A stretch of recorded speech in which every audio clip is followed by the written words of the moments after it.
Should Mercedes swap George Russell and Valtteri Bottas around? That's what we'll find out in this episode.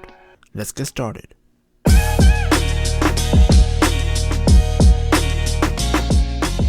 George Russell's Mercedes Formula 1 debut looked like it was going to end in a fairy tale fashion, and then agonizingly close to the end, it was unraveled. But Russell has more than made his mark on that Mercedes seat, and Valtteri Bottas will rightly be worried for his F1 prospects beyond this time next year. But should Bottas be starting to worry Mercedes will make changes before then?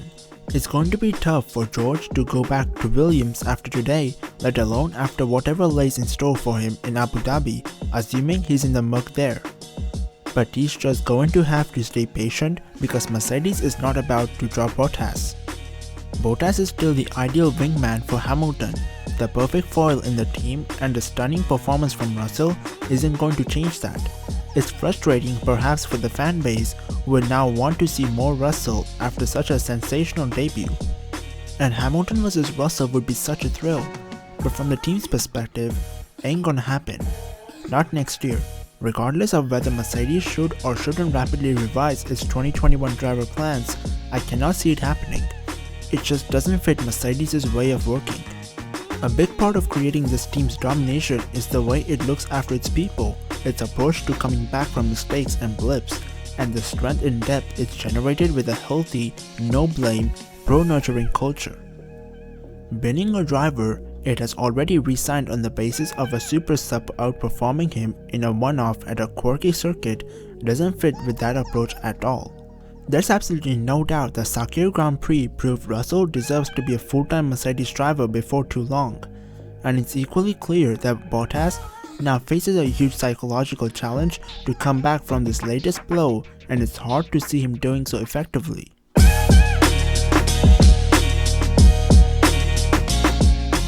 Sebastian Vettel described his drive to P12 as a bit irrelevant in the context of what happened at the sharp end of an emotional Sakir Grand Prix.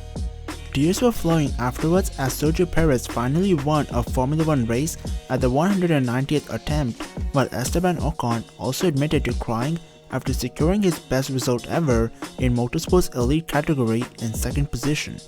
While Vettel was never a factor as his poor final season with Ferrari continued, he could at least take consolation from the fact that Racing Point, whom he is joining next year when they will be rebranded as Aston Martin, took first and third, with Lance Stroll joining Perez on the podium. The four-time world champion reiterated how much he is relishing joining Racing Point after the end of what he referred to as a quite painful closing chapter with Ferrari, although he factored in that this was an unusual race with Mercedes essentially gifting victory to Perez when they made a disastrous double-stack pit stop under the safety car. The German also applauded Perez, whose job he is taking for next season, and commiserated with George Russell after the Briton was cost a potential first F1 win by Mercedes' blunder.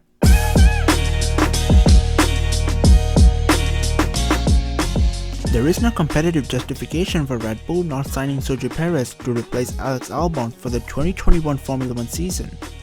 In a race that Max Verstappen exits on the first lap, and both Mercedes drivers hit victory-wrecking problems, the second Red Bull should win. If it makes it to the finish, it should be their first.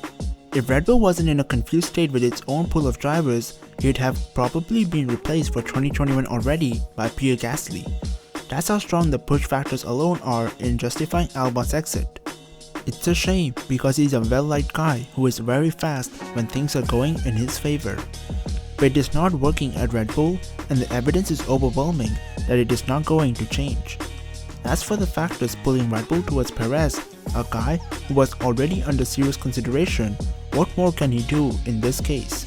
He was already powering towards the best championship result of his F1 career in a superb 2020 season. Perez was understandably excellent in 2019. He has risen to new heights with machinery that finally matches his considerable abilities this year, and now he's a race winner. Crucially, Perez has done a lot to improve his qualifying form this year. His one-lap pace was arguably the biggest doubt before. Anyways, now it's time for meme of the day, and here it is.